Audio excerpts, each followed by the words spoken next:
Завяла Абдулбекович, вспомните, как все начиналось в Мюнхен, 1972 год, Олимпиада. Имели вы вообще право на ошибку? Ну, как начиналось, как все Олимпиады готовятся, особенно послевоенный период, ответственность была такая, что страна была единая, идеология была такая, какая была коммунистическая. И вся страна, начиная сверху, с первых лиц, все 300 миллионов человек думали о олимпийцах, потому что Олимпиада это во всем мире, это не только у нас, которые вот человеческие возможности есть, вот дано человеку какие-то возможности, выше прыгать, быстрее бегать, бороться, боксироваться, толкать штангу. Когда ты переходишь эти возможности, вот это есть вот пик Олимпиады. Человек должен там свои возможности чуть-чуть перепрыгнуть. Поэтому вся страна ждет, как же наши сыновья, как же наши дети, как сейчас мы ждем олимпийцев. Вот Пекинскую Олимпиаду, которую с триумфом прошли наши спортсмены. Все же мы ждали, мы там были, вся республика, начиная от президента, кончая рабочим, все волновались, сутками не спали. Такая же обстановка была, только более идеализирована была, более, две системы хотели показать, кто лучше живут. К сожалению, наша система рухнула.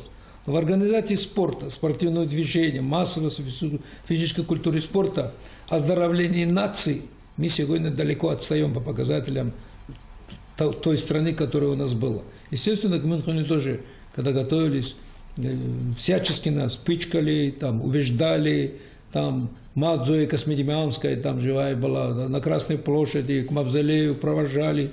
Мы были, конечно, таких премиальных, как сейчас, не было, к сожалению. Там я уже перехожу, потому что основной стимул Олимпиады, кроме того, что ты какую-то историческую вещь делаешь для своего народа, для своей родины, еще какие-то материальные блага. Но сейчас спорт стал профессиональным, в общем-то. Наверное, по труду, вот когда Хоркина выступает, там Андрианов, биатлонист, наш друг Дагестана, Александр Тихонов, Александр Иванович, биатлонист наш, Санеев, я динамовцы беру в основном, они мне ближе как-то там. Мы же знаем, какой это огромный труд людей, десятилетиями, 20-летиями, с утра до вечера, каждый день по 4-5 часов. Это же кошмарный труд. Это просто так, грубо говоря, это издевательство над своим организмом, честно говоря. Над нервной системой, над сосудами, над сердцем. К старости лет это сказывается. Но тогда считалось это очень почетно. Родина, наша Родина. Как войну прошли наши под Родиной, под именем наша. И точно так на Олимпиаде были. Поэтому-то это 50 медалей. Борзов тогда 2 золотых медали взял. Выдающиеся выступления наших борцов из 95 весовой категории в Мюнхене. Конечно, да, успех был и тренерского штаба, и науки нашей, и в организации спорта, в общем-то.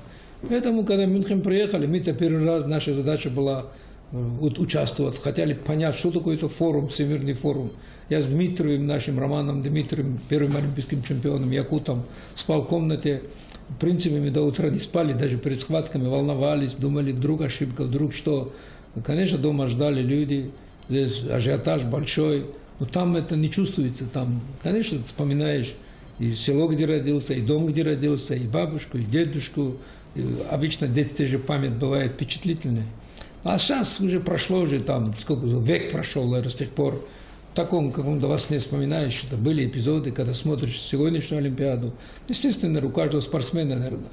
Потом, радуешься, что ты не зря трудился, что мне повезло. Конечно, это, как бы мы здесь спортсмены не хорохорили, что это наша заслуга.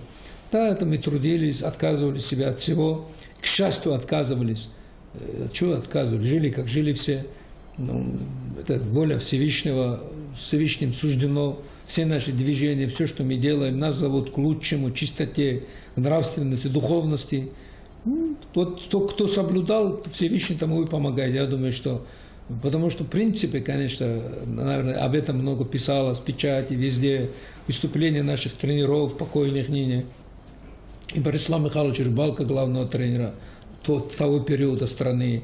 И Сергея Преображенского, армейского тренера, полковника, в их выступлениях много говорилось, что моя медаль была потерянная медаль.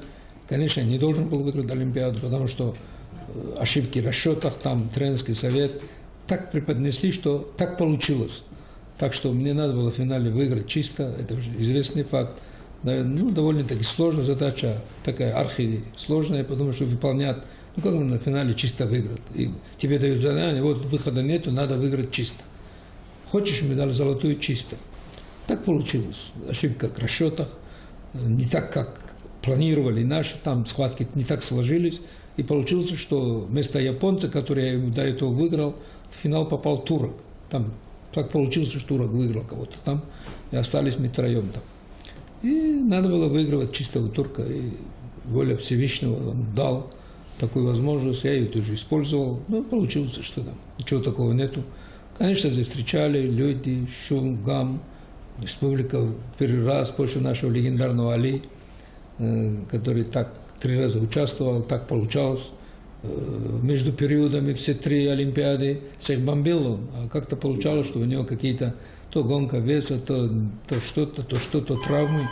У Али так получалось. И ну, повезло мне, я оказался избранником из олимпийцев, что со мной были друзья Руслана Шуралиева, Арсен Аллахвердиев, которые заняли Арсен 2-е, Руслан 3-е место, бронзовую медаль, тоже успешное выступление, потому что так было угодно Всевышнему, что он меня выбрал из наших троих, хотя мог любой из них выиграть. И мы это сознаем потом многократно, когда Олимпиаду смотришь потом. Ну вот, я помню в Атланте, как Хаджи Мурада выиграл, я помню, как наш легендарный Сайки, как кромсал их всех, там, ну, мог бы и 4-й раз выиграть, сверх историю войти, и так в историю вошел. Это не в тяжелом весе выигрывать медаль, это 74 килограмма выигрывать. Болельщики должны понимать, это совершенно разные вещи. Выиграть 74 килограмма, 3 Олимпиады и 4-й Олимпиаде участвовал, и в тяжелом весе. Это совершенно разные вещи, я считаю, потому что ну, единицы, вот избранники, будем говорить, Всевышнего все они. Поэтому так кончилась Олимпиада. Сейчас, честно говоря, если бы не сказали бы, если была бы возможность, уверенный, что смогу от республики что-то сделать такое, не за себя лично там, мне как-то все равно, мы все уходим, приходим, и довольны Всевышнего. После моей смерти, что мне будет там, меня абсолютно не интересует, это не для этого. Это. О себе кто думает об этом? Думаешь о семье, о детях, которые дома, о родителях, о бабушках, дедушках, которые тебя воспитали. И вообще хочется что-то там, жилье какое-то приобрести, какое-то там в общежитиях скитаешься. Хочется, когда семья, уголок какой-то имеет. Об этом больше думаешь в материальной части. Любой человеческий мозг, сегодня я осознаю, когда уже за 60 лет, что любой человеческий мозг воспринимается, который твои потребности сегодняшние. Естественно, и спортсмены тоже такие же люди, такими же потребностями, ну, с большей отдачей. А сегодня уже как человек, как дагестанец, как живущий на этом земле человек, мне очень приятно, нам, и мне, и всему поколению нашему, которые идут, чемпионам мира, ребятам, не всем же повезло на Олимпиадах, что они что-то сделали для прославления своего народа, своей республики. Историк должен немножко о родине заголовно начинать. Карата – это знаменитый аул легендарных, родина легендарных, мужественных людей. Если бы там не был бы такой дух чести, свободы и достоинства, на первом месте имам Шамиль своего сына послал бы в другой стране, а не карата, когда он вернулся из России.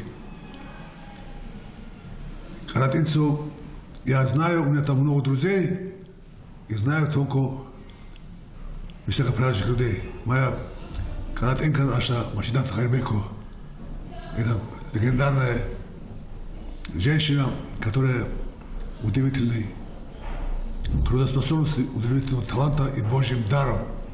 Это женщина, которая за 80 лет одно за другим пишет книги о Шамиле, о Кавказской войне. Я Кавказской войной Шамилем занимаюсь 40 лет. Она знает 40 раз больше, чем я о Шамиле.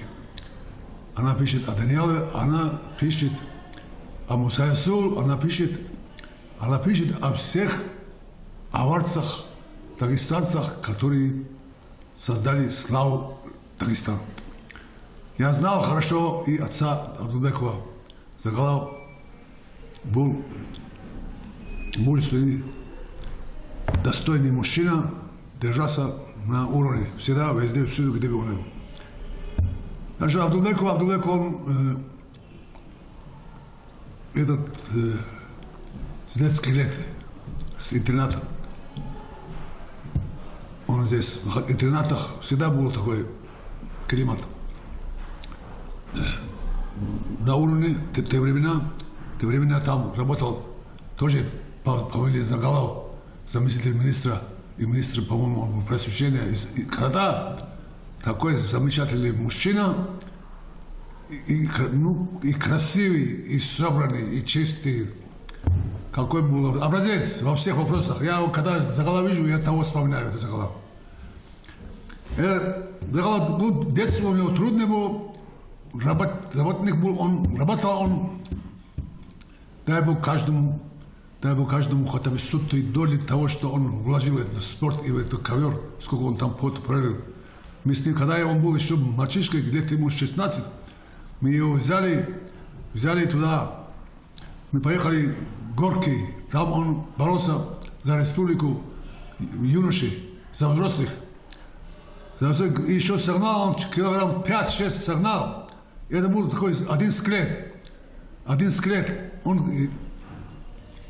Я это после того, как это кончилась, эта наша борьба, там боролся он как лев, но эта гонка веса из него выбил все. Я этого Карапетяна тоже поругал, сказал ему тоже, ты больше, чтобы 100 граммов никогда никаких весов ты сгнал, ты живи как нормальные люди. И я его, и вот с тех времен, это какой год, не помню это,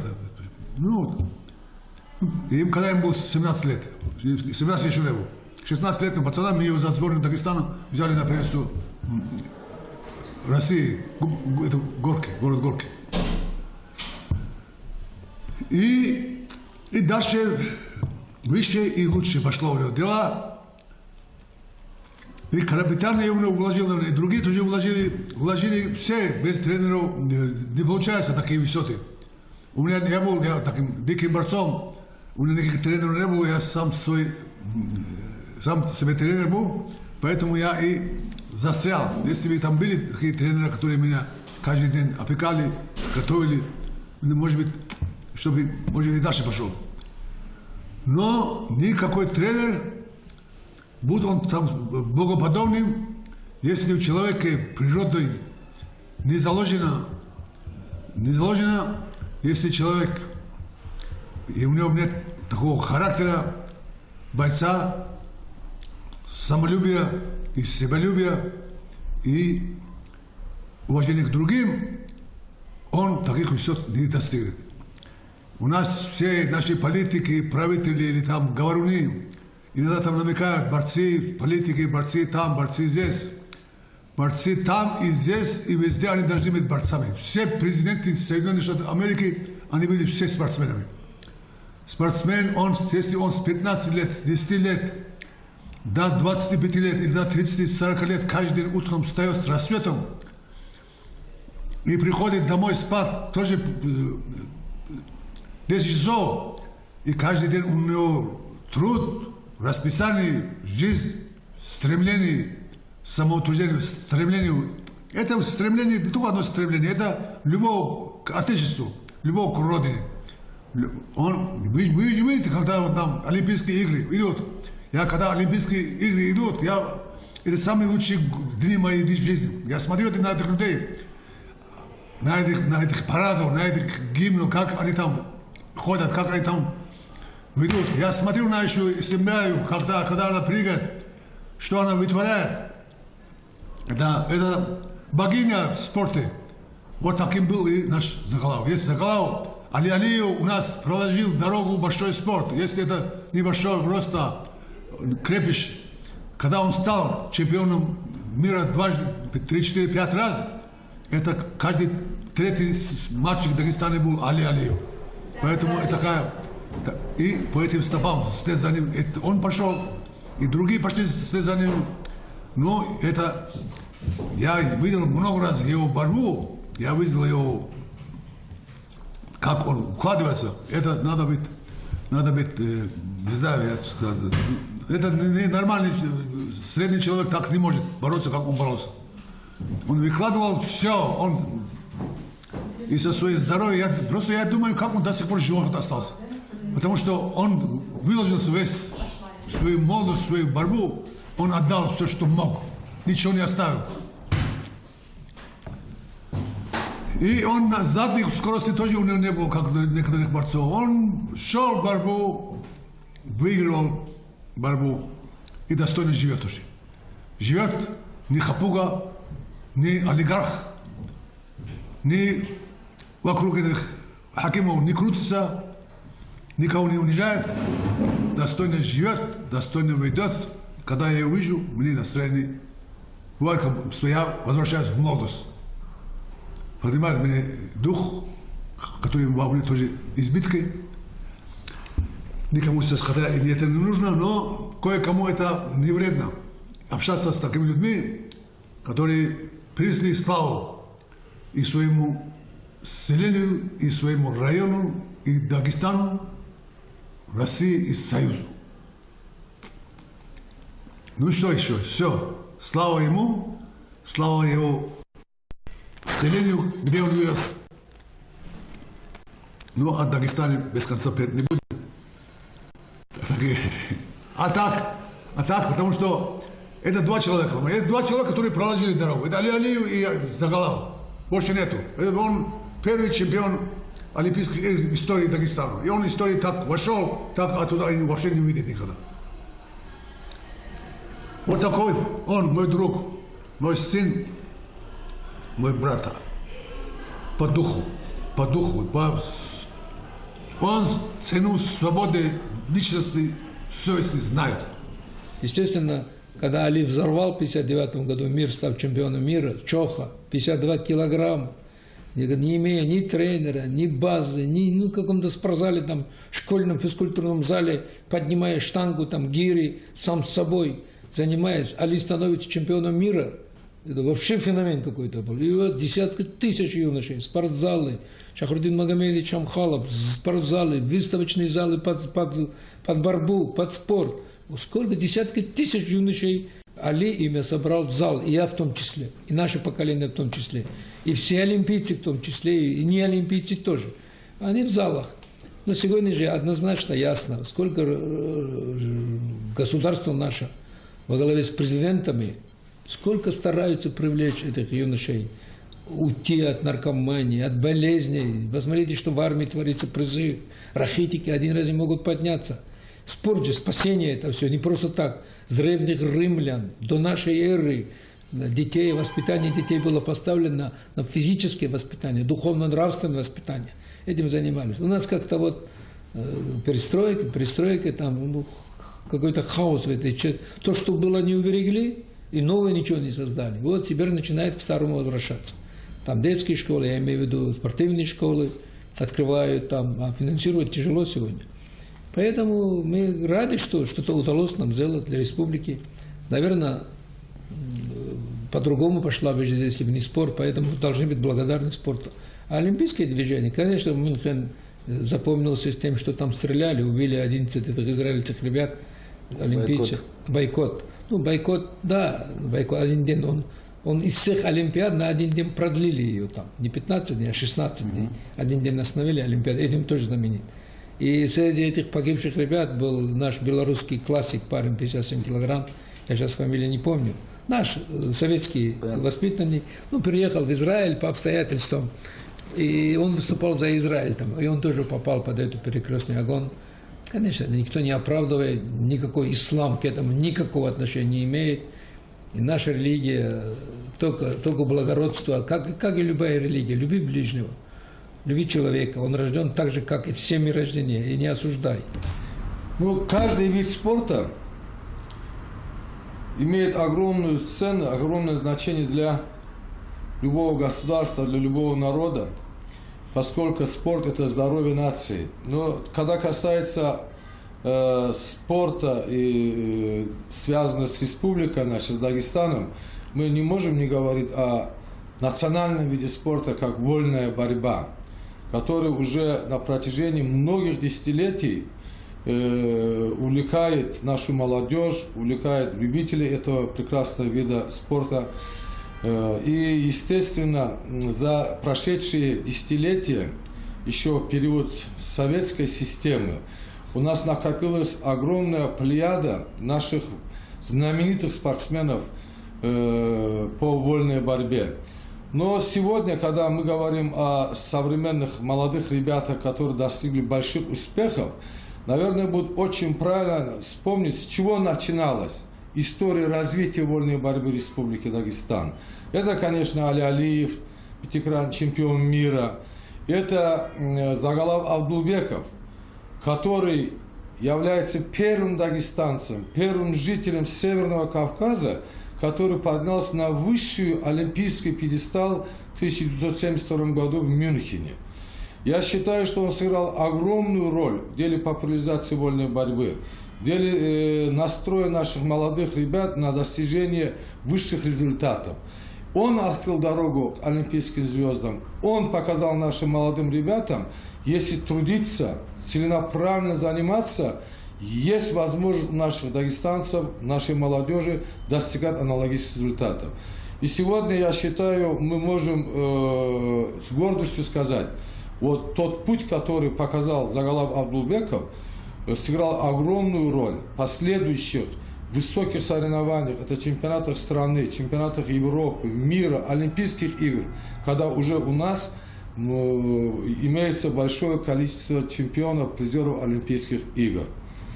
Говоря о достижениях в высоком, большом спорте, я однозначно могу сказать, что этот благородный, мужественный вид спорта, значит, и в нем могут достигать высоких результатов люди, имеющие свои нравственные устои, имеющие свои внутренние человеческие качества, имеющие такие черты, как целенаправленность, целеустремленность, самоотдача, самопожертвование и, конечно, большая любовь, большой патриотизм своей республики, своему народу.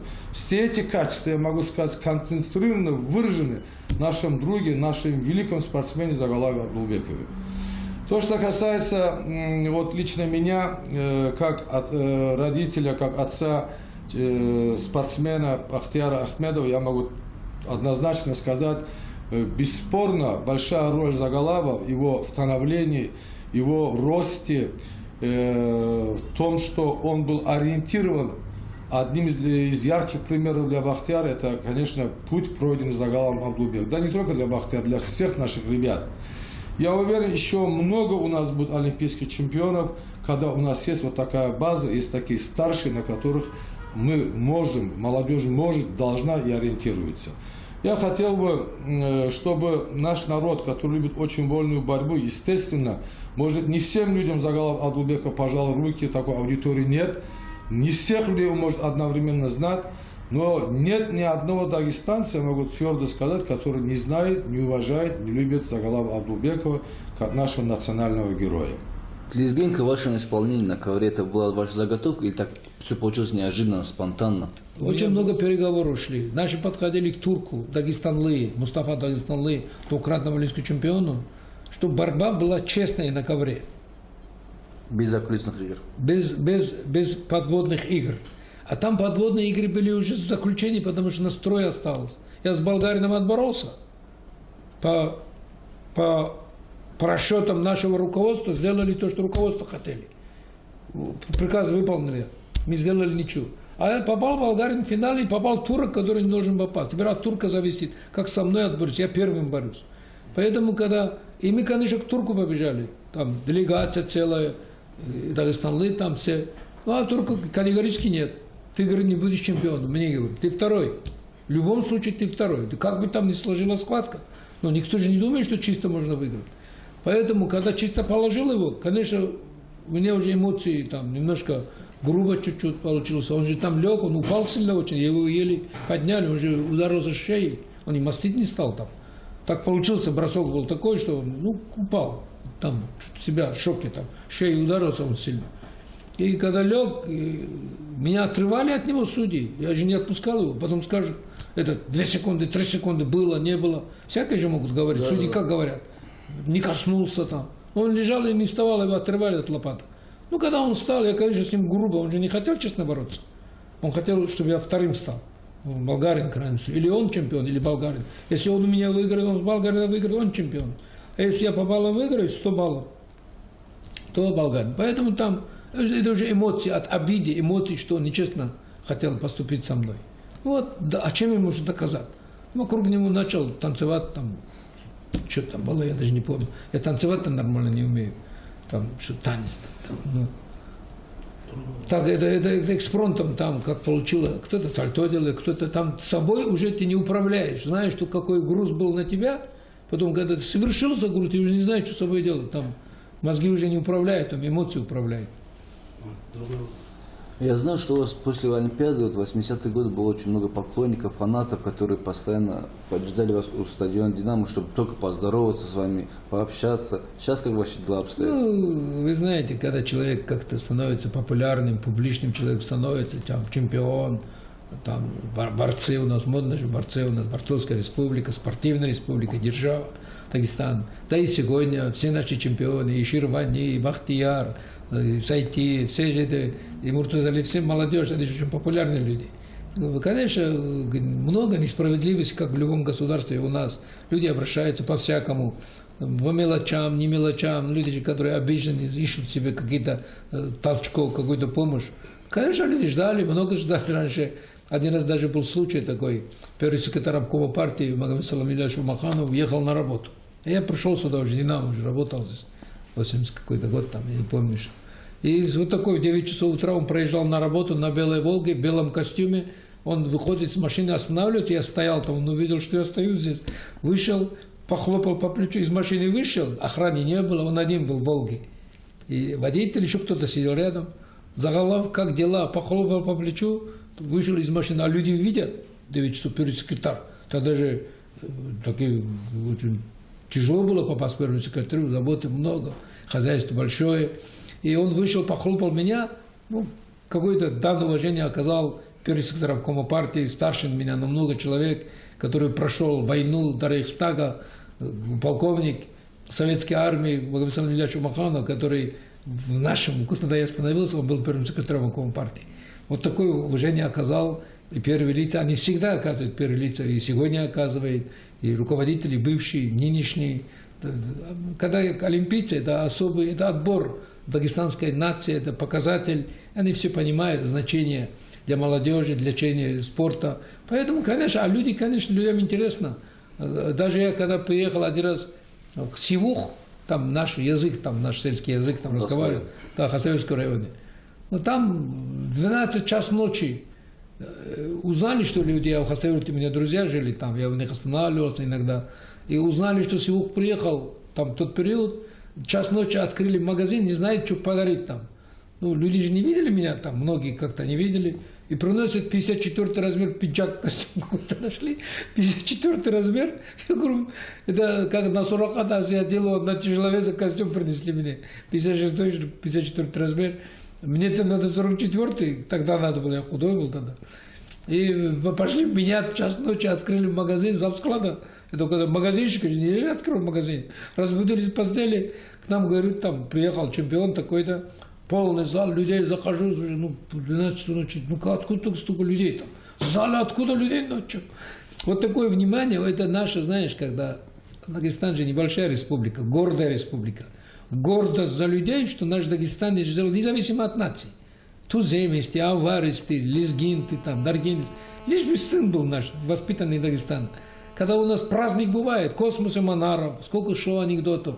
Помните, целый полгода космоса был. Это же достояние республики. Сейчас депутат Госдумы, обаятельнейший человек. Ну, когда спортсмены, обычно через спорт выходят люди. Очень тяжело же. Ну, они бывают популярными людьми. Дагестан, начиная мало до велика, считается за гордость. Мы же гордые люди очень, кавказцы. Это и в Чечне, и везде так, своего любят, делают. Дай Бог, что мы только на футбольных полях, на коврах разбирались. Вот там приходилось доказывать, кто ловче, кто сильнее.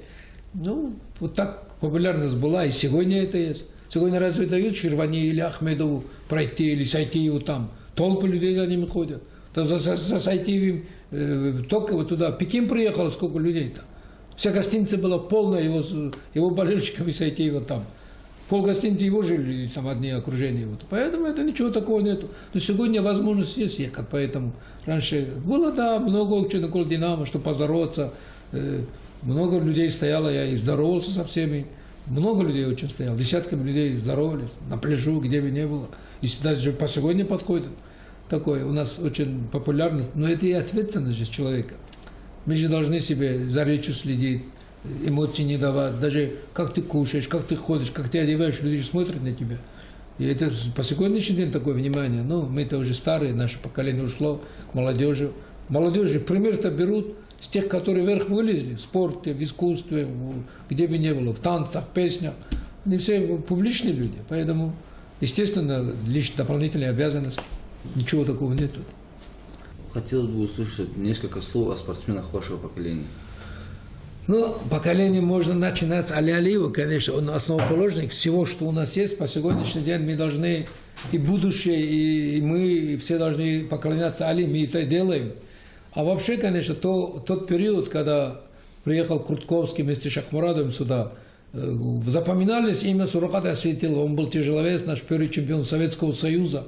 Вот то же самое почти как Али. Никому не известный, не имея ни базы, ни тренерского. Ну, стал человеком, он по-самому был чемпионом Советского Союза. И по вольной борьбе всегда входил. Человек, который с Иваницким, с Медведем сражался, с Кулаевым, легендарными нашими, и выигрывал.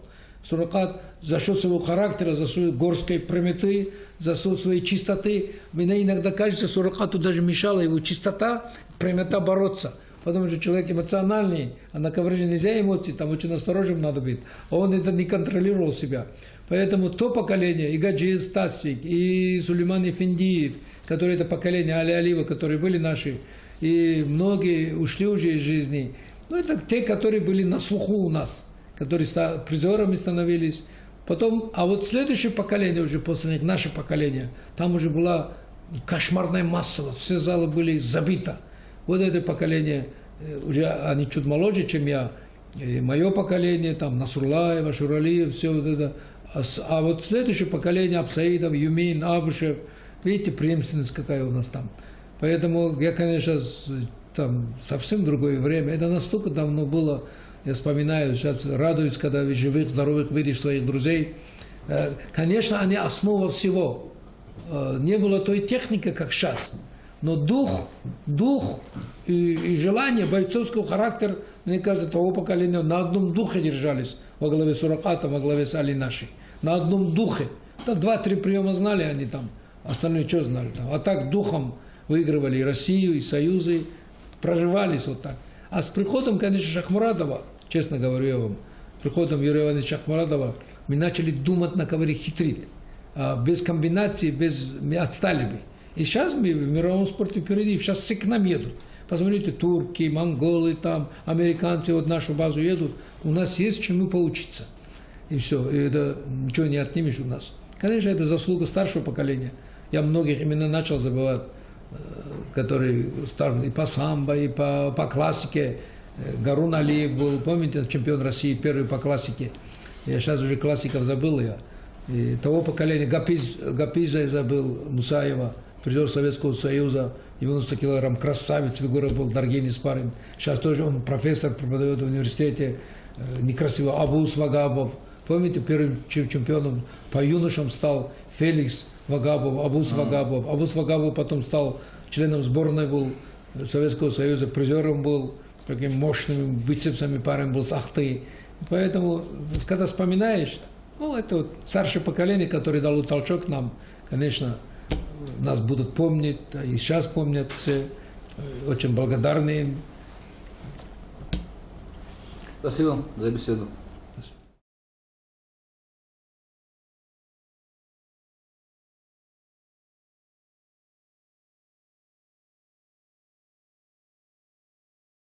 Науки нашей, и в организации спорта, в общем-то.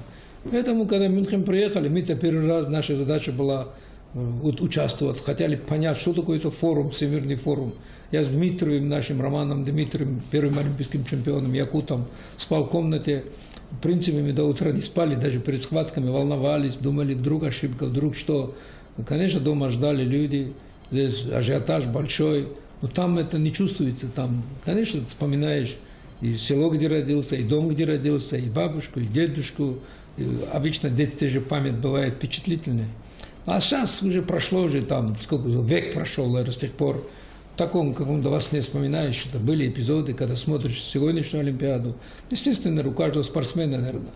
Потом, ну, радуешься, что ты не зря трудился, что мне повезло. Конечно, это как бы мы здесь спортсмены не хорохорили, что это наша заслуга. Да, это мы трудились, отказывались себя от всего. К счастью, отказывались. Чего отказывались? Жили, как жили все. Ну, это воля Всевышнего, Всевышним суждено. Все наши движения, все, что мы делаем, нас зовут к лучшему, чистоте, к нравственности, духовности. Вот кто соблюдал, Всевышний тому и помогает. Я думаю, что... Потому что, в принципе, конечно, наверное, об этом много писалось, печати, везде, выступления наших тренеров, покойных ныне. И Борислава Михайловича Рыбалка, главного тренера того периода страны, и Сергея Преображенского, армейского тренера, полковника, в их выступлениях много говорилось, что моя медаль была потерянная медаль. Конечно, я не должен был выиграть Олимпиаду, потому что ошибки в расчетах, там тренерский совет так преподнесли, что так получилось.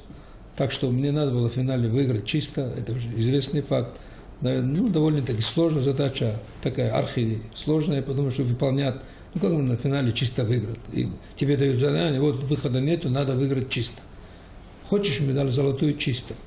Так получилось. Ошибка в расчетах, не так, как планировали наши, там схватки не так сложились. И получилось, что вместо японца, который я до этого выиграл, в финал попал турок. Там так получилось, что турок выиграл кого-то там, и остались мы троем там. И надо было выигрывать чисто у турка. И воля Всевышнего он дал такую возможность, я ее тоже использовал. Ну, получилось, что там ничего такого нету. Конечно, здесь встречали люди, шум, гам. Республика первый раз после нашего легендарного Али, который так 3 раза участвовал, так получалось. Между периодами все 3 Олимпиады всех бомбил он, а как-то получалось, что у него какие-то то гонка веса, то что-то, травмы. У Али так получалось. И ну, повезло мне, я оказался избранником из олимпийцев, что со мной были друзья Руслан Ашуралиев, Арсен Аллахвердиев, которые заняли Арсен 2-е, Руслан 3-е место, бронзовую медаль, тоже успешное выступление, потому что так было угодно Всевышнему, что он меня выбрал из наших троих, хотя мог любой из них выиграть.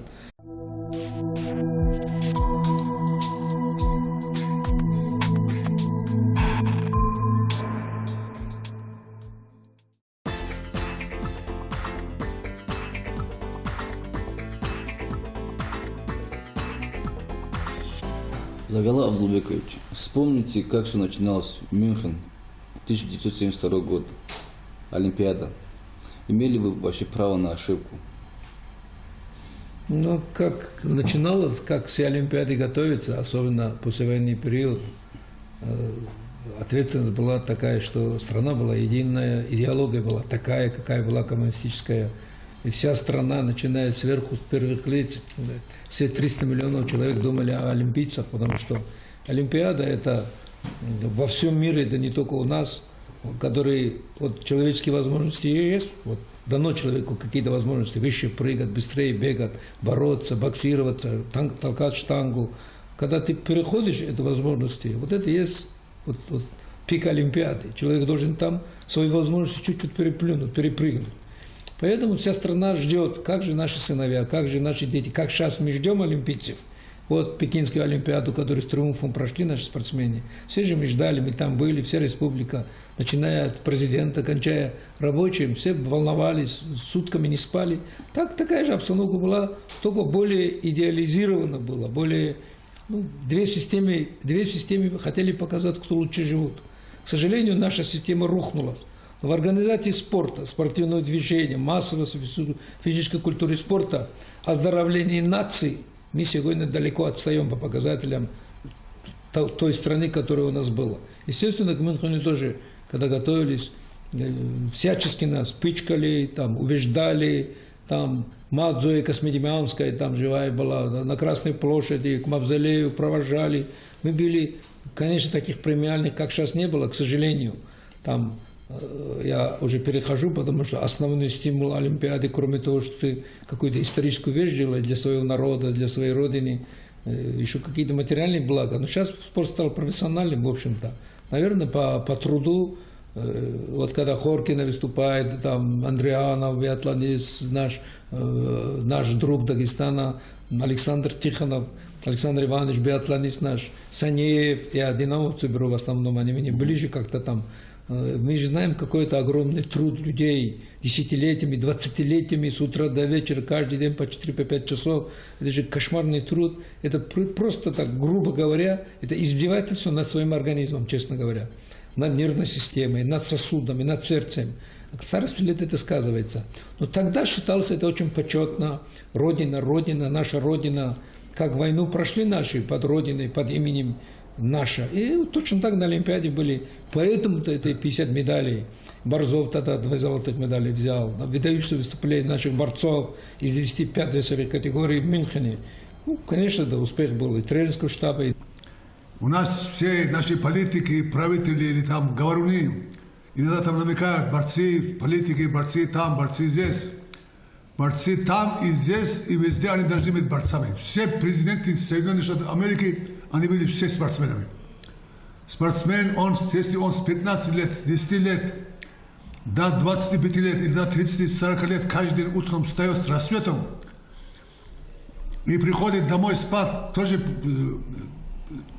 10 часов, и каждый день у него труд, расписание, жизнь, стремление, самоутверждение, стремление.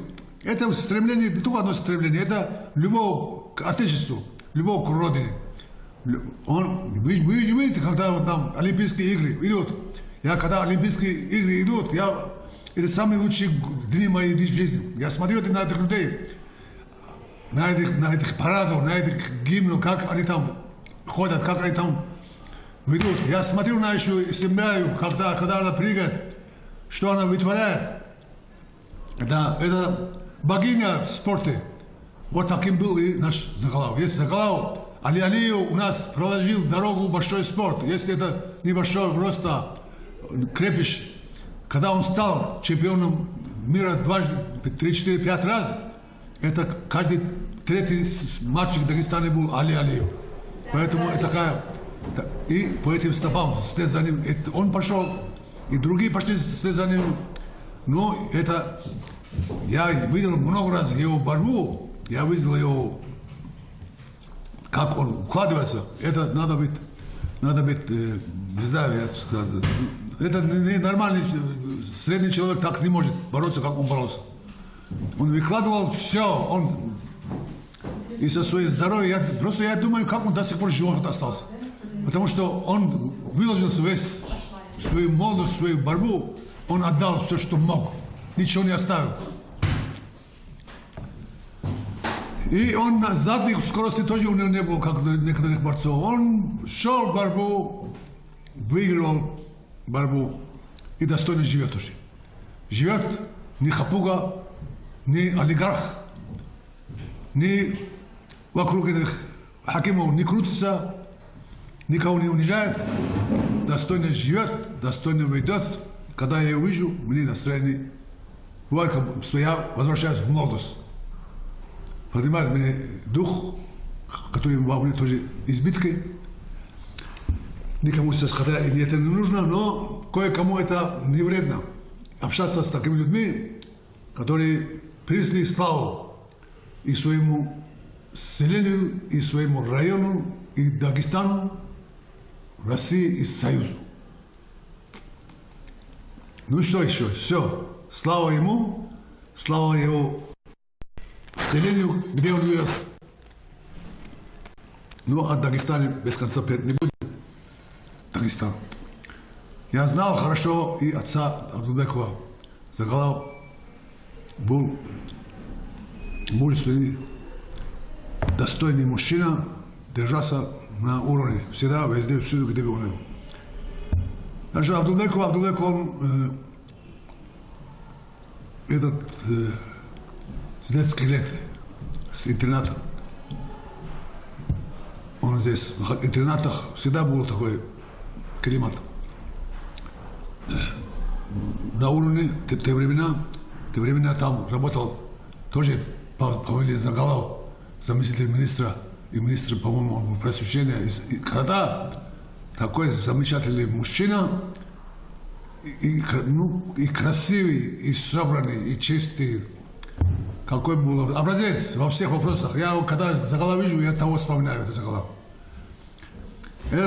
Загалов, детство у него трудно было, работник был, он работал, дай Бог каждому хотя бы сотую доли того, что он вложил в этот спорт и в этот ковер, сколько он там пот пролил. Мы с ним, когда он был еще мальчишкой, где-то ему 16, мы его взяли туда, мы поехали в Горки, там он боролся за республику юношей, за взрослых. И еще согнал, он килограмм 5-6 согнал. И это был такой один скелет.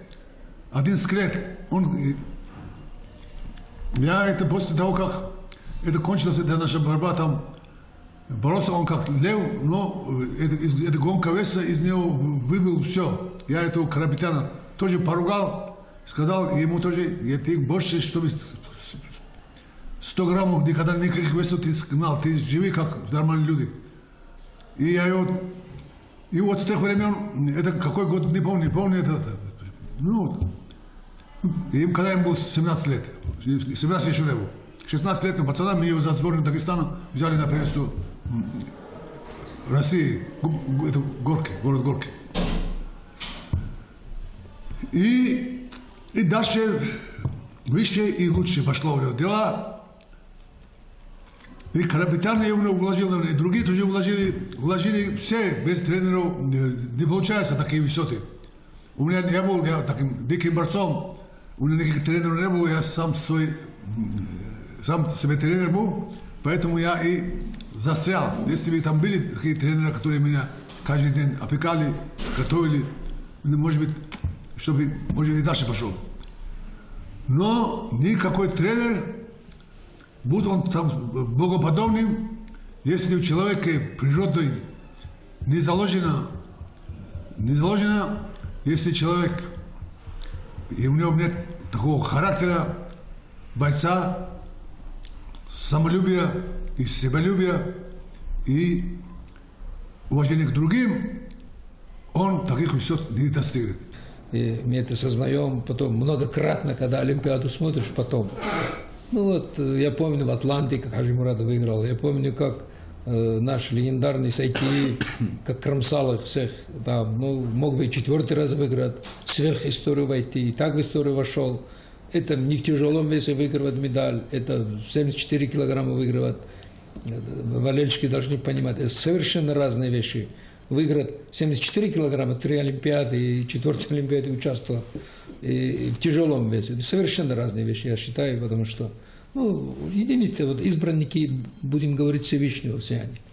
Поэтому так кончилась Олимпиада. Сейчас, честно говоря, если бы не сказали бы, если была бы возможность, уверенный, что смогу от республики что-то сделать такое, не за себя лично там, мне как-то все равно, мы все уходим, приходим и довольны Всевышнего. После моей смерти, что мне будет там, меня абсолютно не интересует, это не для этого. О себе кто думает об этом? Думаешь о семье, о детях, которые дома, о родителях, о бабушках, дедушках, которые тебя воспитали. И вообще хочется что-то там, жилье какое-то приобрести, какое-то там в общежитиях скитаешься. Хочется, когда семья, уголок какой-то имеет. Об этом больше думаешь в материальной части.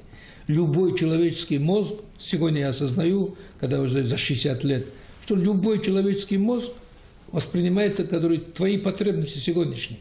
Естественно, и спортсмены тоже такие же люди, такими же потребностями, с большей отдачей. А сегодня уже как человек, как дагестанец, как живущий на этом земле человек, мне очень приятно, нам, и мне, и всему поколению нашему, которые идут, чемпионам мира, ребятам, не всем же повезло на Олимпиадах, что мы что-то сделали для прославления своего народа, своей республики. Историк должен немножко о родине Загалова начинать. Карата – это знаменитый аул легендарных, родина легендарных, мужественных людей. Если бы там не был бы такой дух чести, свободы и достоинства, на первом месте имам Шамиль своего сына послал в другой стране, а не когда он вернулся из России. Каратинцев я знаю, у меня там много друзей, и знаю только высокоправящих людей. Моя каратинка наша, Машидан Хайрбеко, это легендарная женщина, которая удивительной трудоспособности, удивительного таланта и Божьим даром. Это женщина, которая за 80 лет одно за другим пишет книги о Шамиле, о Кавказской войне. Я Кавказской войной Шамилем занимаюсь 40 лет. Она знает 40 раз больше, чем я о Шамиле. Она пишет о Даниэле, она пишет о Мусае Сул, она пишет о всех аварцах, дагестанцах, которые создали славу